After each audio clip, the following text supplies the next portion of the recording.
నేనే అలాంటి మనిషిని పౌరంగా మార్చేశాడు. మనం ట్రై చేస్తే ఈ స్వభావానికి రాలేదు, మనం సాధన చేసి ఈ రేంజ్కి రాలేదు.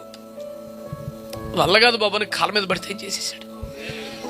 నేను ట్రై చేసిన అవుతలేదు ప్రభు, కుదురుతలేదు, నువ్వంటే గౌరవం తప్ప నా వల్ల కాదు బాబు, ఈ కొండ నేను ఎక్కలేను అని చెబితే అక్కడి నుంచి దిగి వచ్చి చేపట్టుకున్న కొండెక్కించాడు. దేవునికి స్తోత్రాలు చెప్పండి.